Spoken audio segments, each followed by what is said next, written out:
9, 9, 8, 8, 7, 6, 6, 5. 5, Flame 4, deflector activated. 4, 3, 2, 1. 1. Engine ignition. And movement, we have liftoff of Starship Flight 6. I've never seen a launch before. I mean, I have, but I haven't like really watched it. It's pretty cool. Look at the trail of it, the flames or whatever. That looks pretty cool.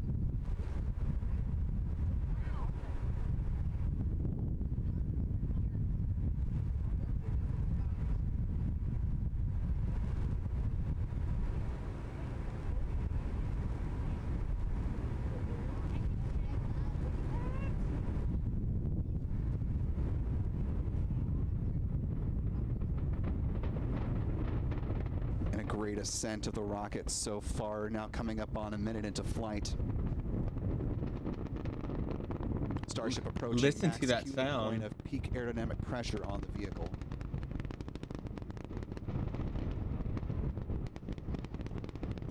You can hear great tracking shots by the teams at La Padre and Spaceflight now. Look, that looks so cool. Wow. Call for max Q. We're coming upon a few different events in fairly rapid succession. We'll see for the super heavy booster Miko, which in this case is most engines cut off, then the hot staging for the stage separation, then the super heavy boost back burn will start at about T plus 2 minutes and 44 seconds.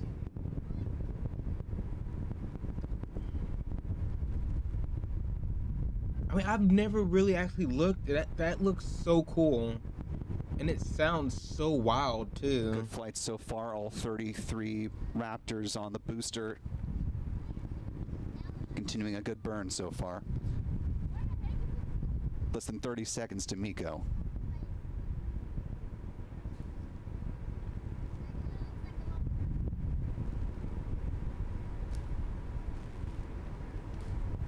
SpaceX monitoring to see if they are going to go forward with the catch today. Approaching Miko.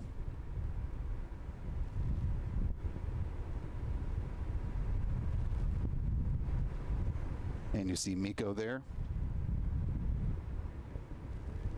Hot staging.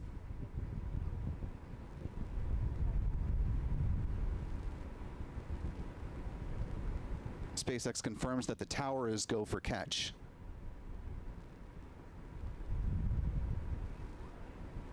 Ignition on the ship upper stage.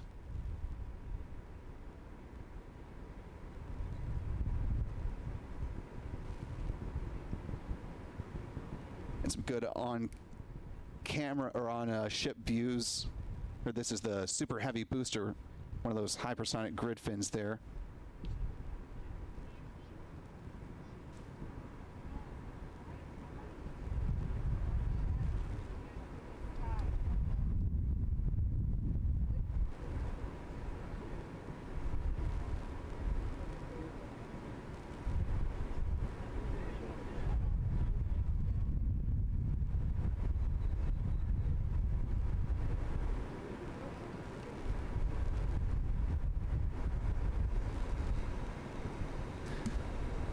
Now nearly 4 minutes into flight. Chat, Boost back burn shutdown has occurred. I'm looking for my beanie, but can't find it.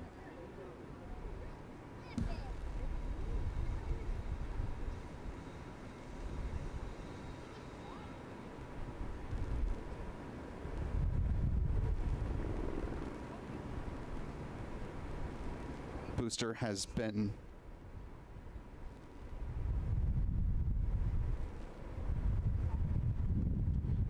So I think like a lot of these sounds like there may be an offshore diversion, which means we are sounds like not going to see SpaceX go for the super heavy booster catch. people that launch these rockets and stuff, they don't have a problem getting it into space.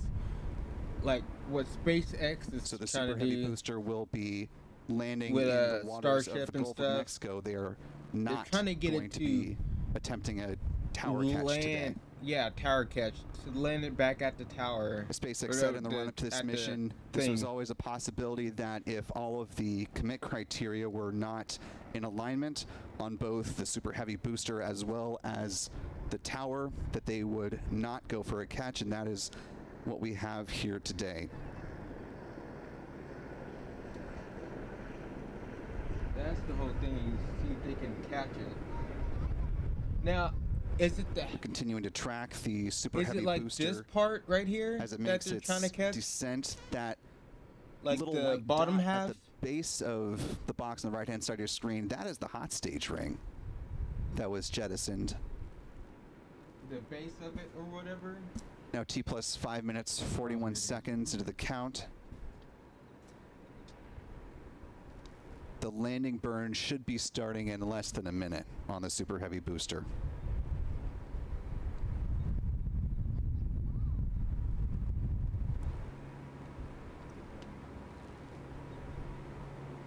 Even, but especially with SHIP, again, we have an additional objective today to do an in-space relight of a Raptor engine, which again will help us set us up for being able to do deorbit burns, which is Ship chamber pressures are nominal.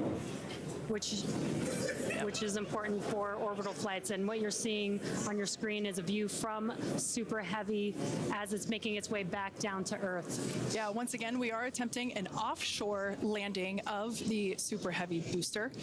So we have seen this before, and it is still very fun to watch, watching it come down for a soft splashdown off the Gulf Coast of Texas. We can see it there re-entering. We saw earlier those grid fins. There are 4 hypersonic grid fins. Oh, we can see that the landing burn has begun on the Super Heavy booster. Pretty cool. 13 engines will light, gone down to 3, just as we expected. And what an incredible view of splashdown that we got today of Super Heavy. Yeah, I'm sure the buoy cam views will be pretty awesome once again. So we'd like to confirm a water landing once again for the Super Heavy booster. Congrats to the SpaceX team for making that milestone as well. Now, SHIP continues to look good. We can see that it is, while all of that was happening, the crowd here in Hawthorne continuing to react to all these amazing views that we're getting. The next milestone is Starship is in terminal guidance. great news there. Starship terminal guidance, referring to what we see here on our screen, the upper stage, at about 8 minutes 35 seconds or so, we have ship engine cutoff, which will be the cutoff of the Raptor engines.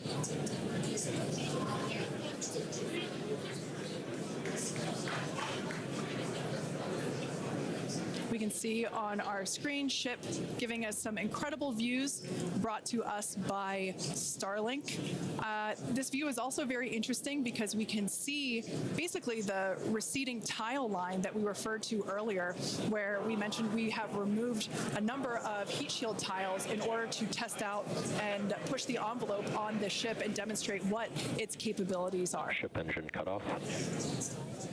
And there we just heard call out for SECO, ship engine cutoff.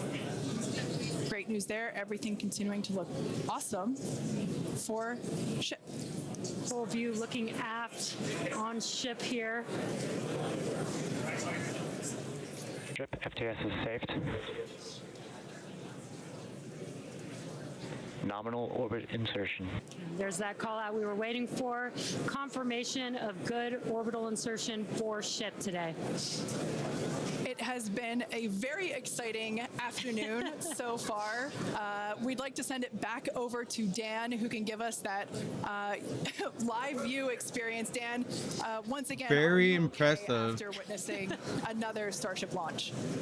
Yeah, totally. I know fine. at some point they want to like land it back on the dock Like do where it this. takes This is off? fantastic. No, it was really That cool would to be see it lift even off more 33 out of impressive. 33. I want to see that. Didn't go for the booster catch today. Initially, we were good, and then Yeah, we the tripped booster a catch. commit criteria and did the offshore divert. So we went and did that water landing, as everybody saw.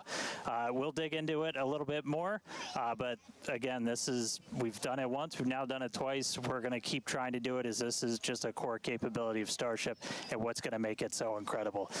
There's a lot left. We're just about almost 10 minutes into this flight, so about 50 plus minutes still to go. Ship nominal orbit, so it's on its way around the planet. It's going to attempt to do an in-space burn. We're going to light one of those Raptor engines, the sea level ones in the middle, just to help demonstrate that we can relight in that microgravity environment. Really critical for deorbit burns as we start to do some orbital missions in the not too distant future.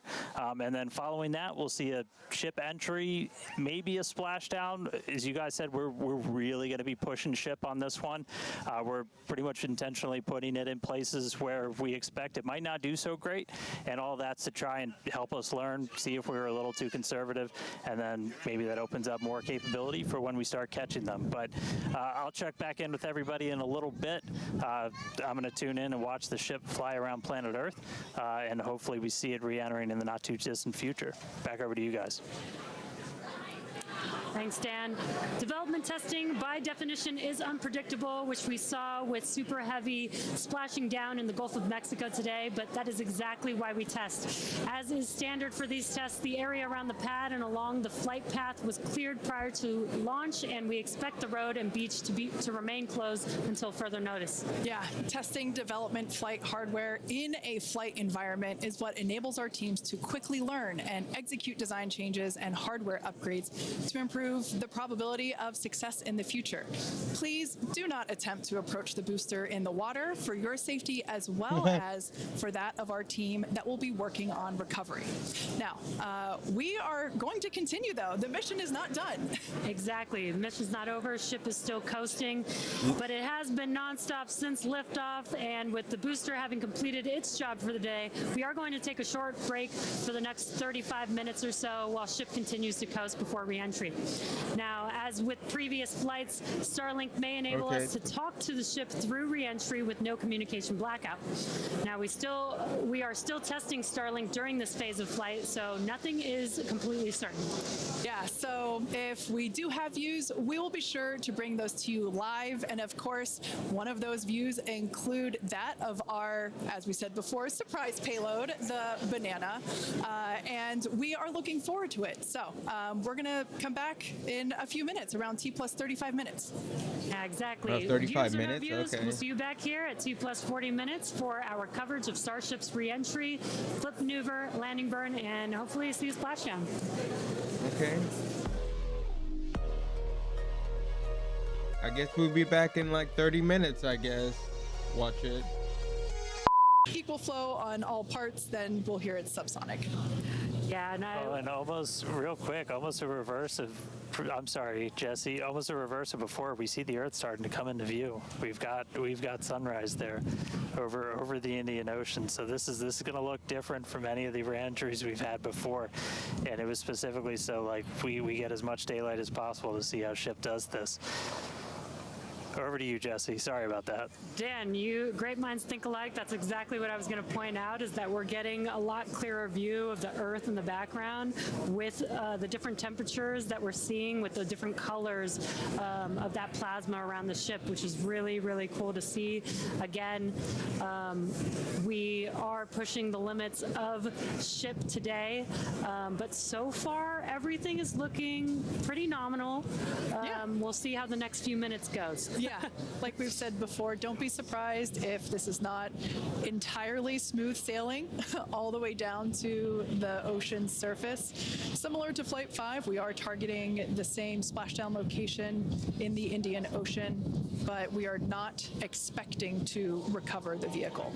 Right, and we were getting some glimpses of the flaps. The flaps so far are looking pretty good. We're not seeing any burn through. There's those flaps again in that hinge area, which is our most concerning area there. That's great news for us for now. Again, the next few minutes could change as we continuously push those limits. Yeah, Is that ice? once we slow down a little bit, once Or we're is that subsonic, essentially, so I land? think that's about 1,200 kilometers an hour. Once we're down below that, that's when we're going to kind of dip our nose down and get that more clouds. aggressive angle of attack. Normally, we're just belly flop right into the water, pretty much, that position.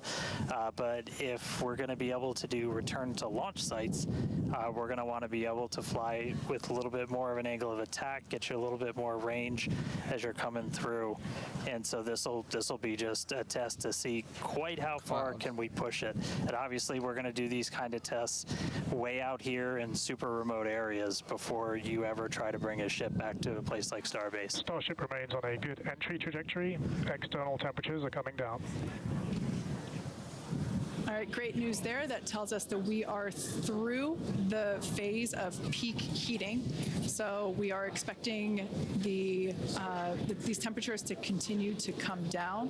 Once again, we are targeting a soft splashdown in the Indian Ocean off the northwest coast of Australia. We can see these beautiful views of planet Earth coming in. Yeah, this is very different where we had nighttime views of the ship as it was re-entering, and now we've got daylight. It is about an hour or so after sunrise there in the Indian Ocean, so pretty cool to see this.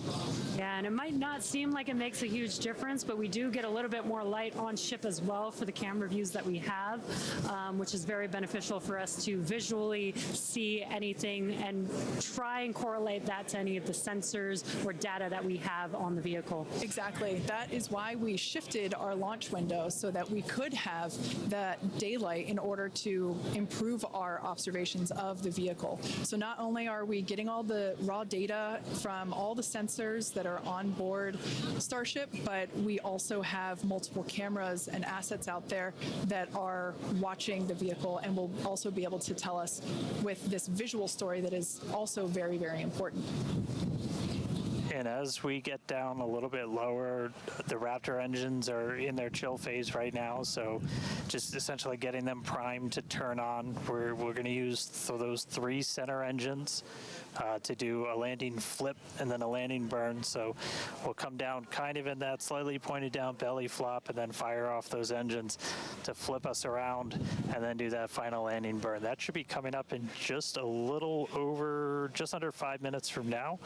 And then hopefully we start hearing some call outs on transonic and subsonic as we slow down. Again, once you hear Starship as subsonic, keep a close eye on the flaps. They're going to be working overtime essentially to maintain control of the ship as we get a little more aggressive with this.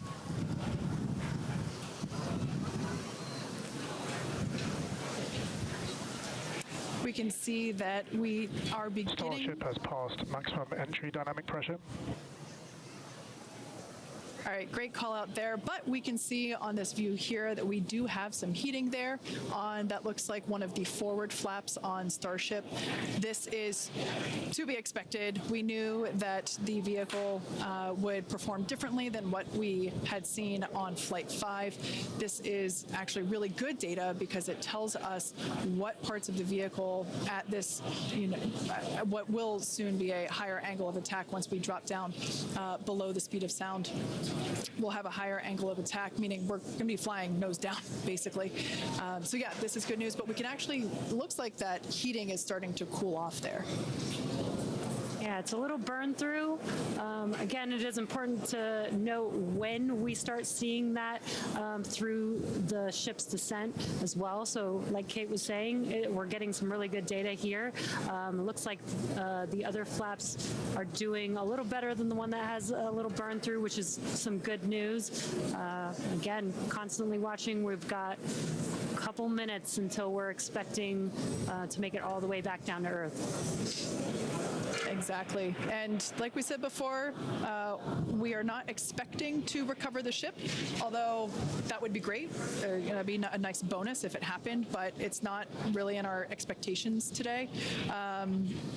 We really want to push the hardware, as we've been saying, but really the telemetry and the data look how dense and those clouds the are. video that we receive all the way to the end is truly exactly what we're looking for and will help inform the future designs of this vehicle. We could see some flap movement as the camera is moving around. That's what you're seeing there is the flaps adjusting. We have a camera on one of the Is it about flaps there to that we're come down? This is the view that you're seeing there. Like it's slowing down a lot. And you can also see the graphic in the bottom. Starship is slowing down past Mach 1. Showed you. And call outs aligning with this. you You can can see see it slowing the down a lot. orientation of the vehicle starting to change. I guess you can just follow look that down graphic at there. the bottom of your It's screen. showing the speed and everything. Again, that is why those flaps are changing. They control the orientation of the vehicle. Yeah, there are Yeah, four. this is. Go ahead, Dan. Starship has started the subsonic belly flop, remains on a good trajectory. I was gonna say this is when things will start to get a little interesting. So this is when we're moving slower than the speed of sound. You can see that nose slowly start to tip down, and we're gonna try and maintain flap control the whole way. But we are just a couple minutes away from hopefully doing a landing flip and landing burn if the flaps can hold together. Yeah, this is such a cool view. This reminds me of when we first performed the belly flop maneuver on the high altitude test with serial number 8. We saw the ship come back through, and I always wondered what it looked like from the ship's perspective, and this perspective I think helps inform that. We will be, as Dan said, we will be dipping down a little further and really be flying nose first. This higher angle of attack, we're intentionally doing it to stress those aft flaps, and that will help inform the limits of flap control in order to collect data for future landing profiles.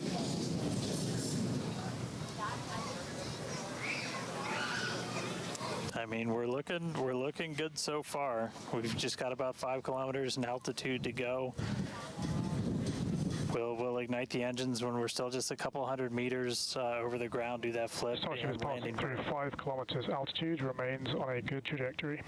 I have a feeling this is going to look so cool as it passes through the clouds. Yeah, I want to see this. Obligatory shout out to the entire avionics team on Starship. And there's that nose down orientation.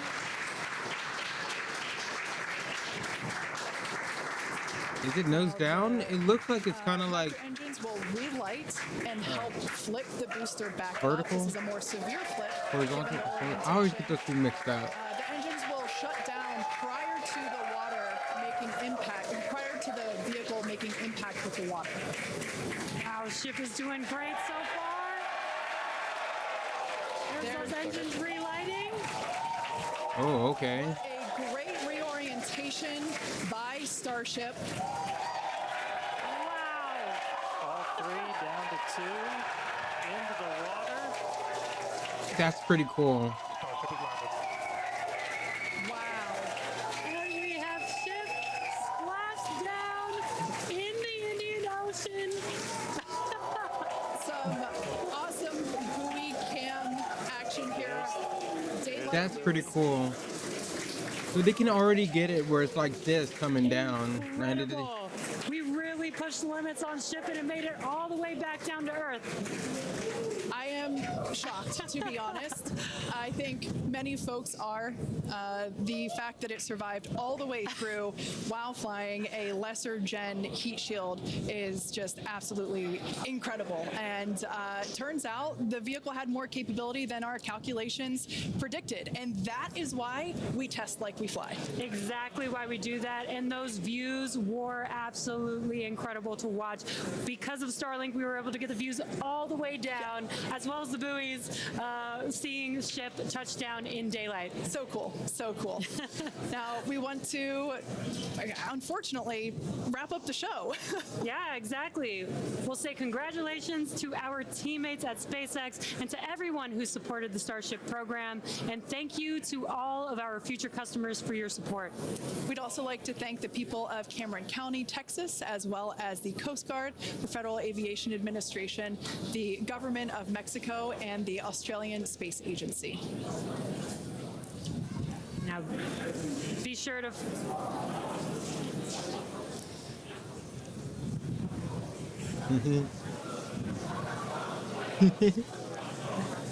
Hey guys. guys. I could take it from here. That was just incredible to see that splashdown. As you said, thanks to everybody that took such a huge part in this. Everybody here at Starbase that's worked on this program, just really poured Little their lives awkward. into it. Great to see another booster lift off. We'll catch it the next time. Great to see Ship in the water. New version of Ship coming soon, so a lot more exciting launches coming up real soon here from Starbase. But I'll send us out this time. We'll see you guys next time. Awesome. Thanks, Dan. Be sure to follow SpaceX on X for updates and more exciting views that we weren't able to feature on today's broadcast. I'm sure there will be plenty of those. Now, thanks to all of you for tuning in, and we'll see you next time. 7 million viewers. I mean, that went pretty good. Not bad at all. And surprisingly, the stream went good too. That's a big surprise. I think X is getting better with their live stuff. But you know, it went pretty good. Went better than they thought it was gonna go. You know, it's crazy how much we innovated, and I really do think SpaceX and stuff, I mean, they're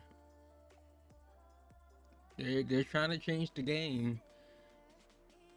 You know, I know what they're trying to do is get it back at the docking bay, you know, to the bay where they can land it.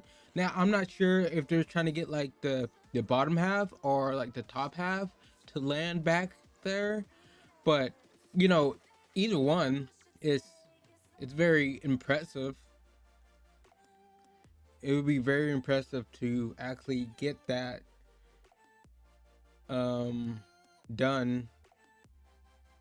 So I'm probably gonna keep watching it each time they launch. And this looks cool. It really does look cool. I didn't know how cool it looked. Like when it was going up, you can hear the sound. Like when he was talking, like you can hear it. And the stream of it was so cool. It looks so wild. But yeah.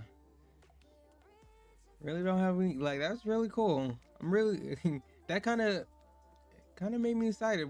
Makes me want to watch more launches and stuff.